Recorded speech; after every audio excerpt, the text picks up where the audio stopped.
Here's a recap of the mileage I've covered in 2025 in my fleet of classic cars and some of the cost as well. The headline figure is that I covered, or I tracked at least, 27,012 miles over my classic cars. It's not all the mileage I did, but it is the ones I tracked. And the total cost for this year in just parts is £15,344.02. Although some of that was covered by insurance when the Bentley got hit whilst it was parked at home, which is a bit of an unfortunate accident, but it still counts towards the cost that I track. It's quite a lot of money, obviously, but there it is. And I'll break those costs down a little bit in the following video.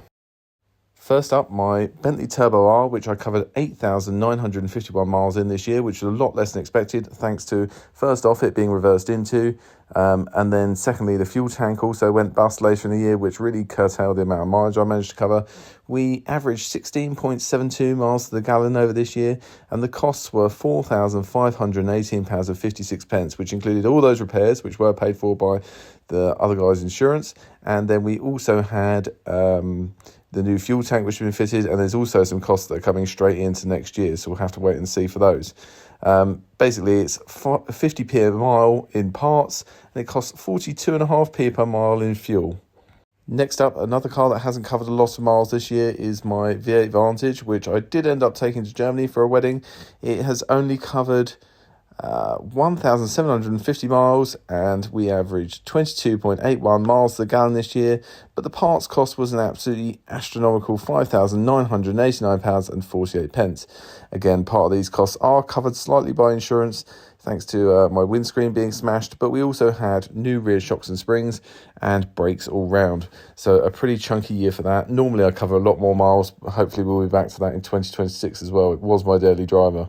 After the Vantage comes another one of my favourite cars, and one I've owned for the longest as well. I think we're coming up for 10 years this year, is my 911 SC Cabrio. We covered 6,319 miles this year in this car, which is quite a lot for this car. I normally haven't done so many miles, apart from a long time ago when I had less cars.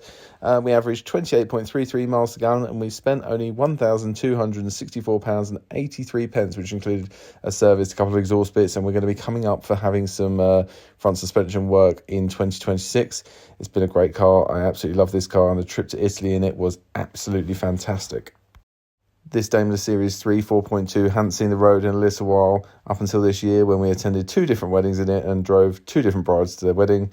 It's covered 1,096 miles because one of them was in Cornwall. We averaged 19.23 miles to the gallon, and we spent just £52.55 on maintenance this year, which is an absolute bargain. I will service it next year when it comes around to it, but it's not really done a lot of miles. It's done about 35,000 miles in total at this point, I think, which is pretty great. My 6.5 litre XJS has covered 1,994 miles this year, only stopped by the fact that it needs a new pair of front tyres because they've gone square and we couldn't get any, unfortunately. We averaged 17.78 miles to the gallon, which is pretty good for such a large V12. And again, maintenance was just £50, which was an absolute bargain. I'll take that all days long. We had a good drive out with some friends and some driving around too. I can't believe I've covered so few miles in my Series 1 Daimler 66 this year. It's been just 481 miles, although we have been plagued by a few troubles, electrical and starter motors and things like that. I did have a few breakdowns this year, including one on the A12 when I didn't have my phone with me. A shout out to Stuart Gallagher for stopping and trying to help me that time as well. We averaged 13.83 miles to the gallon, and the costs for this year were £538.36 in parts. That's quite a lot, I suppose. My Thunderbird was back on the road this year after a gearbox rebuild, and we also had some works later on in the year. I absolutely love this car. I considered selling it when I first got it back on the road after that rebuild. Fortunately, I spent some time driving it and fell in love with it again. We covered just 1,041 miles this year. We averaged 12.47 miles to the gallon, which is again pretty good for a 7-litre V8 engine on carb. And the costs for this year were £895.90. Not too bad. That's absolutely fine for an old car. I can live with that. It's the bigger costs that then become a slightly bit of a problem.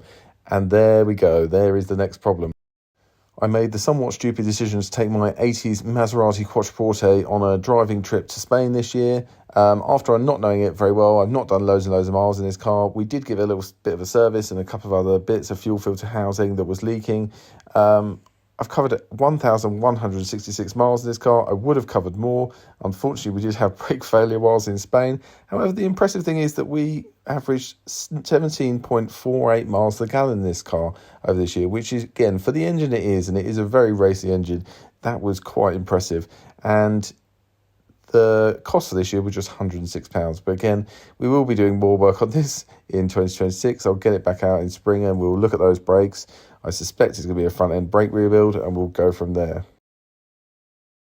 On to the Silver Shadow. This car was a purchase by my father, who then decided he didn't want it, laid it up, and we decided to get it out later this year, and I would run around it, make sure it was reliable, spend some money on it, and then probably end up selling it in 2026, which I definitely will. So far, I've covered 1,614 miles in this car. It is absolutely joyful to use. I really enjoy it. We're averaging 11.67 miles to the gallon. I am using it as a bit of a winter car. We've put tyres on it. We've serviced it. There's a whole load of other little jobs we've done to it as well, which I'm absolutely fine with. And the total cost so far has been £1,260.51. So again, that's quite a lot of money to be spending on an old car, and I will be spending more, but my aim for this car is to spend less than £1 a mile on it. We'll see how that works out. The penultimate car here is this Porsche 911, a 996 CSR. It was a bit of an impulse buy. So far, we've covered 2,560 miles in it. We've averaged 27.96 miles per gallon, and I've spent absolutely nothing on parts on it. It's a brilliant little car. It's lots of fun. Perhaps not completely road usable every day. A little bit harsh for me, but then I'm used to my limousines and luxury saloons. But maybe the answer is buy a Porsche. They're just that good. Anyway, that car will also be being sold in 2026, so we'll see when that comes up for sale. I'm going to put a few more miles on it before that point, though. It's a wonderful little thing. I've only tracked 40 miles this year in my Jaguar Mark 10, which seems absolutely a huge shame.